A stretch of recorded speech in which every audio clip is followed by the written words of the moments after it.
What's going on, everyone? Welcome back to Kicker Prop Daily. I'm your host, Justin Tucker Sucks Dick. No, I'm just kidding. Welcome to For Better or Worse. My name is Matty Chucks. We have a great podcast without Nick. I have the beautiful Austin Props who gets up nice and early for this. Austin, how you doing? You got your own little screen now. What's going on? We made it. I'm doing well. You know what I mean? Can't complain. It's early, but it's Sunday, getting close to playoff time, so I'm excited. Yeah, man. This is the exciting part of football season, honestly, especially if you're in your fantasy football playoffs, which I am not. Can't relate. For some reason, I just can't do fantasy anymore. I don't have time to look at the waiver wire and pick people up. So if I get injuries, I'm just done. It's kind of brutal. And I kind of went too big on the Russell Wilson drama this offseason. Dude, it's all about your draft. If you draft shitty and have a couple injuries, it's over. Yeah. No, it is what it is. I may not even do fantasy next year with all this stuff that we got going on. I almost forget to set my lineup all the time. It's hard. That's what I was going to say. It's hard to manage it all. Like when you're looking at lines, bets, props, and then you're doing your fantasy lineup as well. There's just so much going on to root for. Yeah. No, I get it. Well, we started a little late because Nick is sick. I think his name should be Nick the Sicker because every week this guy's sick. But you know what he's not sick enough to do? Hop in our background and start our video while we're still kind of getting ready. So if you don't like the show today, give Nick a DM. Say, hey, go fuck yourself. That's what you got to do. Austin, you have any thoughts on that? No, I agree. I was wondering what started it so subtly, but I was like, all right, let's roll. We got it. I'll lean in first. We got Brett Maher over 2.5 extra points. I talked about this or tweeted about this yesterday. This is basically a Cowboys to score 3 touchdowns. If they go for 2, obviously we get screwed, but I'm kind of banking on them just kicking some extra points here. If they get 4 touchdowns, obviously this is a much better chance of hitting. He's hit this line in every single game that Dak has been back. The only times he didn't was the first game where Dak got hurt in the first half against the Bucs, and then every game Cooper Rush started. He's had 3, 4, 4, 6, 6. He's had a bunch of extra points. His Cowboys team.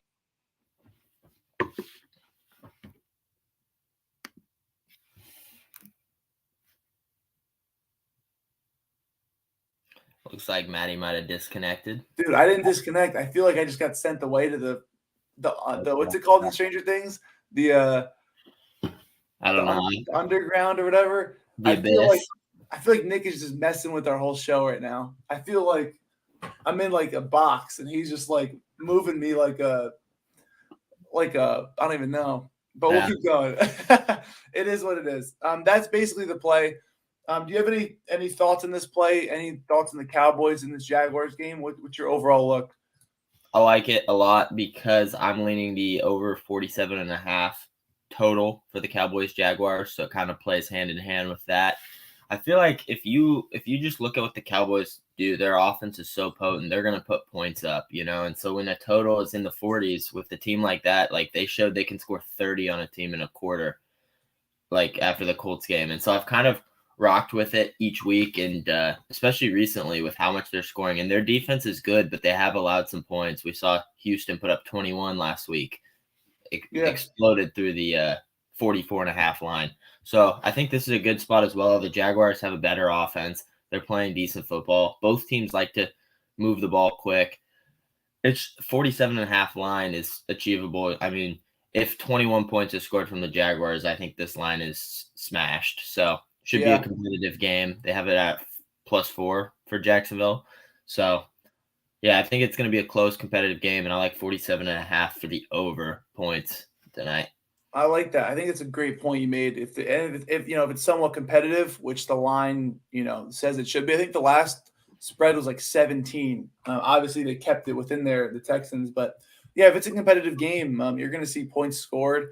Both offenses can really put numbers up. So, obviously, I like that due to my play. But, yeah, the over could be a decent look as well. Sorry. No, you got it. They've also shown, they're willing to keep running up scores. They were up 20 against the Colts in the fourth, and they're still throwing the football. So, they showed they're not afraid to just keep pushing the score up and putting up points. So I think it's just a great look for a team like that. Yeah, and I think when you see the Colts and Vikings game yesterday, you're just now nervous as hell to ever give up a lead. So you may have a little extra motivation. And the Cowboys need to win every game and hope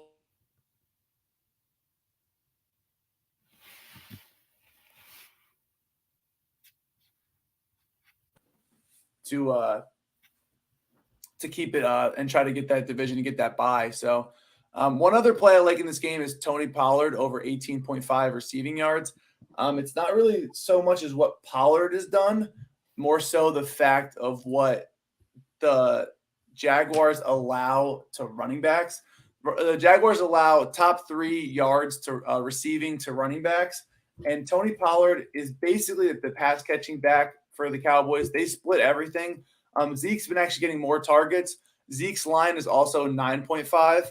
So if you want to play both, be my guest. I was debating on playing both. I think Zeke can cross his number in one catch. But going back the last few weeks, Pollard had 109 versus the Vikings, 4 catches, 5 targets for 20 yards versus the Texans. He had 15 yards versus the Colts. He's always getting around this number the last few weeks or more. But the Jaguars gave up 34 to Derrick Henry, 49 to DeAndre Swift, 19 to Jackson in the same game against the Lions.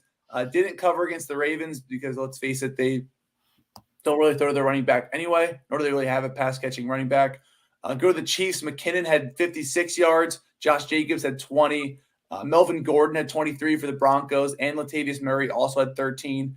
Saquon had 25, paired with Breida at 14. So they're just giving up a ton of yards to running backs. And Pollard could get this 2 catches, maybe even 1. So I'm all over this number. Yeah, I like it. It fits our narrative of it being a shootout game, like high-scoring game. You know what I mean? So I think it's a good line.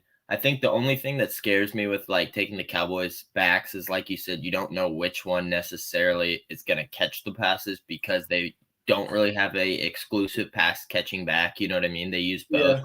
But the thing is, both guys could cover their line. It's not that high of a line. Like, both guys could still cover in the same game. You know what I mean? Yeah. So I like that. I think Pollard's more likely than Zeke. I think obviously he has the upside of being younger and seems to be the guy they like more. Yeah. No, I'm glad you agree with me because I chose Zeke touchdown last week, and Pollard had the first 2. Then Zeke got stuffed at the line. I needed Zeke to cash it at the end, which is you got lucky in that one. But I got unlucky in the beginning, so it evened out. I wanted Houston to win that game. You got a play in this Steelers-Panthers game. Why don't you talk about that for a sec? Yeah, so this is one, not a strong look, but I'm kind of liking it just off first glance so far. And it's Steelers +3. It's a spot where I don't trust this Carolina team, and I've shown that I'm willing to fade them basically any week. And they're starting Sam Darnold. It's at home. I think they showed last season they don't really have any confidence in him. They're kind of just stuck with playing him this year because there's no one else. And the Steelers, Mike Tomlin plays his guys hard every single year.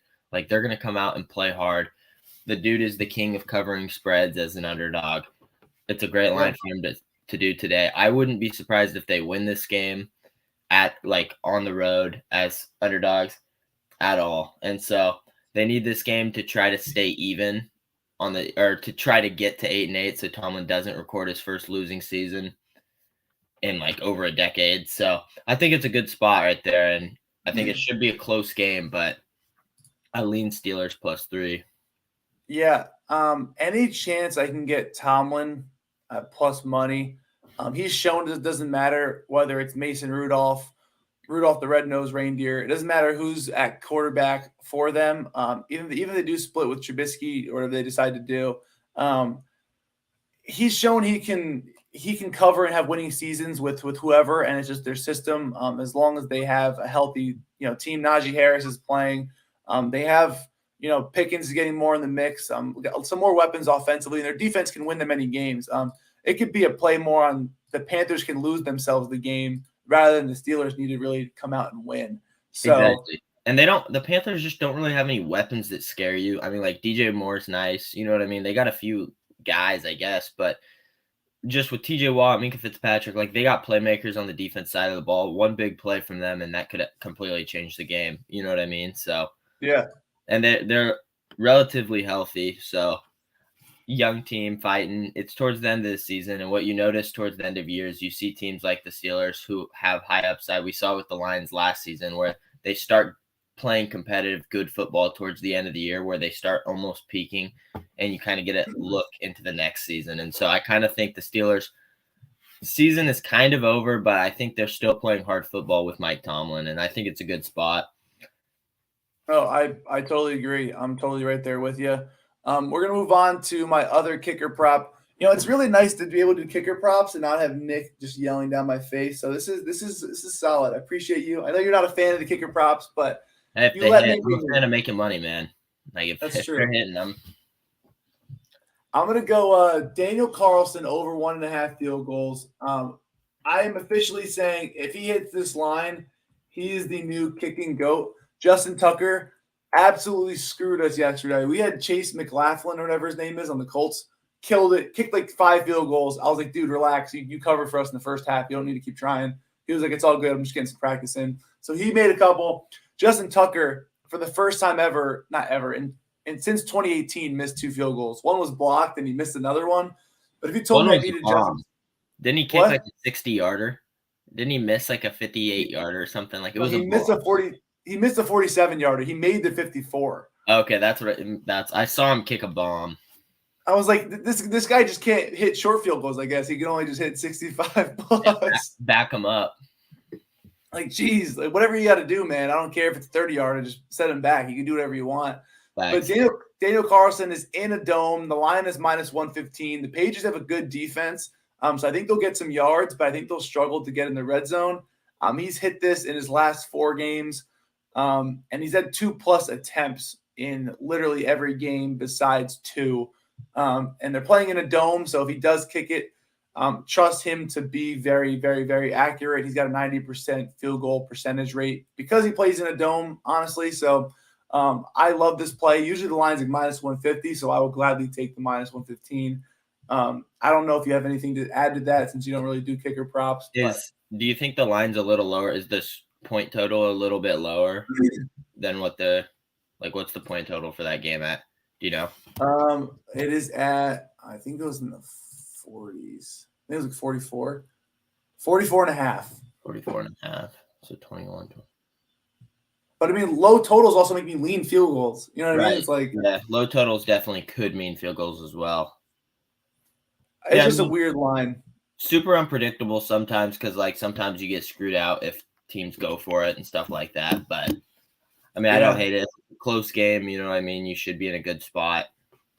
The only way it misses, I think, is if they're in a blowout and they're down like 21-0 and they just got to go for touchdowns. But I don't see that really happening, especially at home. But enough with the kicker props. We got a podcast exclusive play we're going to talk about. Unless you got another play you want to drop. If not, we'll drop the podcast exclusive. Let's do it. Let's go into it. All right. You want to start us off or do you want me to lead? I'll let you choose. You got it. Lead us. All right. So we got a podcast exclusive. So Nick cannot take credit for this because he was not here. We are going to go where every football fan wants to go and wants to bet on, and that is the Detroit Lions money line. I see a plus 104, I think, is the best line I got on.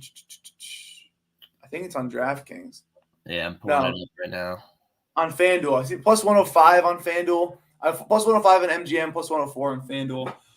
The Lions, listen, man, they're right there in the standings. If the Lions can win, they'll be 7-7. The Seahawks are 7-7. The Giants and Commanders play each other, so one team's going to be 7-6-1, I believe. Whatever it is, they're going to be right there in the standings for the wild card. Big game for them. I think the Jets' season is done, honestly. This quarterback drama, I don't want any part in. It seems like they don't even want this guy starting a quarterback. They want Mike White to start. But they also play the Lions, the Jaguars, the Seahawks, and the Dolphins. Those are all teams that are still going to be fighting and playing, and they're going to be tough outs down the stretch of this season. I don't think they make the playoffs, honestly. I'm sorry, Jets fans, but this is a very, very, very brutal schedule. and you're in a tough mix. You still have like the Patriots, the Raiders, the Browns, the Ravens and Bengals, one of those teams making the playoffs. Like you got a tough team. The Dolphins are going to snag a spot. So this is too much of a race. And I think the Lions, they both need to win, but the Lions are just I think they're a better team. If you look at DVOA, they're both 9-11. But I think the Lions are trending more up. I know you like this play as well, so you give me your thoughts. Yeah, I think this is a classic scenario of peaking early for me, and that's kind of what the Jets did. Like, you see it every single year. There's 2 or 3 teams, kind of like the Vikings this year, that are fraudulent. Like, you see teams that peak early, and everyone starts talking about them, and then it kind of like evens out, and you see, okay, they're not actually that good of a football team. They've had some bad injuries, but I think with the quarterback controversy, like, it's clear the maturity issues with Wilson is there, and I don't know if the locker room really will be behind him. You know what I mean? Especially after his last outing where he got benched. Like, he's kind of just not able to see that, oh, maybe I was the problem that game. And so I think that's a situation where it hurts your football team. You know what I mean? And so Lions are well coached. They're a team that loves Goff. I mean, those guys have played behind him. Everyone was nervous about Goff being the quarterback, and I think he solidified himself as their guy.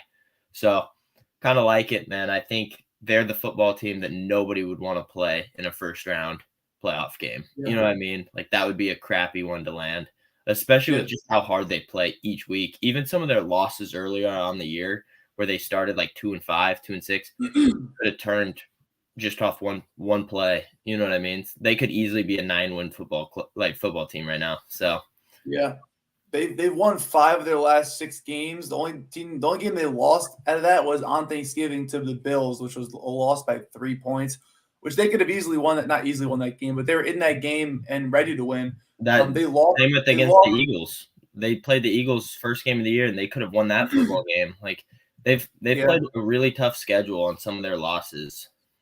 They started off 1-6 too. Like, if you look at it, but they played tough teams. It was like Seattle, who was a tough team. Like, you didn't think they were hot early. New England, which is a tough place to play. Dallas, Miami, those teams that they lost to, like, you know, those are solid teams, and they've been in a lot of games. When they lost to Miami, they lost 31-27. So since basically week 8, they've won every game, or when they lost by 4 points or less. So we got a pick 'em game. I'm all over Detroit with you. I love that spot. Especially at plus money. It's just such a good line that you kind of have to. And you know what I mean? Like, the books are obviously sharp. That's why they had them favored against Minnesota last week. And it was like, everyone was like, what the heck? And I kind of think it's interesting that they're not favored this week, but I'm all over it. You know what I mean? Like, give me the plus money, Lions money line. 100%. I'm right there with you. Again, it's even the quarterback. If Mike White was playing, I'd probably still lean the Lions, but I think the quarterback issue with, like, does he even have the locker room is just. When you know the Lions team isn't going to come out and just be flat and not fight. Like, you know, with that team, those guys are going to come out and they're going to play hard, so you'll have a chance. You know what I mean? That Jets team, you could play them and they could come out and get steamrolled. Like, when we wouldn't be surprised. You know what I mean? Like, they could come out and be down 21 at half. Yeah, I mean, you got this Jets team who's in the last they're 2-3 in the last 5. They beat the Bears. They lost to the Vikings, who we know are bad. They're bad. Let's be real. They won yesterday, but that doesn't, like, you don't go down 30-0 like they did. Like, that team's a first round exit, maybe 1 win. Like, any NFC team competing, Dallas, Philly, like, they would love to draw Minnesota.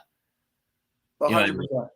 Any team you would that's the team you want to play, and they're going to get the 2 seed. I would rather play Minnesota than Detroit. So if you're the last wild card team, you play the Vikings. So that right now that would be like the Lions, if they win, are in that spot. Right. I think it would be like the Giants would be in that spot, and like the Giants could beat Minnesota. You know what I mean? Like, so I like the Lions. I think we've talked ourselves completely on them, and I think 100%. It's a smart play today. Like, I think it's going to be a competitive play. It might not hit. That's betting, but I think you have a competitive chance, and so I And like to our play chance. plus money, you almost have to play it. Like if you don't get it, it's like it is what it is, and you move forward. But the plus money is what screams to me. Anyone in the comments have anything they want to ask? If not, we're gonna get going. We know the World Cup starts in like a half an hour, and I think it's like 3:00 where Austin is, so we're gonna let him go back to sleep. Anyone in the questions besides Nick, who's gonna ask some dumb question? I'm just gonna kind of fade that one out. They all agree with us saying that Nick is basically thank you Lockdown Kickers podcast for sure, 100%. Who is this guy? LOL, bye Matt. Who is that guy? He Fade sounds Matt. like a bike. Oh, I found out. Okay, Sad Jets fan now. that makes sense. They're All a cute team, but they're a quarterback away. They are a quarterback away. I like They their whiffed. coach, I like their everything, but They whiffed with Wilson. Like he's not that guy. he's not. If talking about guys who are him, he's not. He is not. Mike I'm White saying- may be. Dude, he has that swagger in him. I just don't think he's skilled enough. But like he's definitely got that like dog mentality. Yeah, no, I totally agree. Like he's done it 2 years in a row. You know what I mean? Been the backup and then came in and lit a fire under the team's ass. Like, yeah, definitely a good trait to have. I feel like a lot of it's momentum. I mean, look at Brock Purdy. I mean, he looks pretty decent. He's got a great team on the Niners, but He's looks got like the best coach in the NFL. He's got the best everything in the NFL. But Shanahan, you could plug me out there, and we're gonna go win some football games. You know what I mean? Like that's true. that. But he still got it. You know, he could easily went out there and just. That dude was winning games with C.J. Beathard. Yeah. Nick Mullins. You know what I mean? Mullins. He was a dog. I mean, we still think Jimmy G is a decent quarterback. He just doesn't turn the ball over. That's all you need on the Niners, just someone who doesn't turn the ball over. Yeah, exactly. It literally is what it is. But all right, that seems to be it. Thank you guys for tuning in. I'm gonna go watch the World Cup. Let Austin get some sleep. Show Austin some love. Follow him on Twitter, even though you probably already do. But he's grown to an immense amount. I feel like every time I check, he's got like 1 million more followers. Big Starbucks guy now. He was a Dunkin' guy at 20K. Now that he's at 40K, he switched over to Starbucks. We don't got Dunkin' over here, actually. What? Yeah, no, it's not a West Coast deal. Wow. It was like when I was like 10 to 12 years old, like around there. I remember it being a thing, but they're gone. It's all Starbucks, Dutch Brothers. What the hell's a Dutch Brothers? Oh, you don't have Dutch Bros? No. Well, dude, it's huge. You went from Dutch Brothers to Dutch Bros real quick. Yeah. Dutch Brothers, that's like, I feel like those East Coast guys would call it that. Yeah, for sure. I can't believe you don't have that. No. We have That's our Dunkin'. Okay. Well, if you come over here, ever come to a Mets game, which you should, take your ass over here. I got to see Kodai Senga pitch. Yeah. We'll go to a game, and then we'll go get some Dunkin'. Yeah. All right. Thank you guys for tuning in. Let's Cash this podcast exclusive. Give it a like. Give it a comment. You know what we're going to do, actually, for people who are still here? Matty Chuck's Christmas. It is day 6, I believe. Is it day 6? I don't know what day it is. It's day something of Matty Chuck's Christmas. I forgot to do it yesterday. We're going to give $25 to one random person who comments on this video. So comment right now, just somewhat of good vibes. I don't care what it is. It could say, I got up this morning. That's all I need. Happy to be here. Whatever it is, good vibes. Comment below. Make sure you're subscribed. Go follow Austin. Go follow myself. Catch you guys later. Have a day, man. Let's do it. Let's have a day. Peace.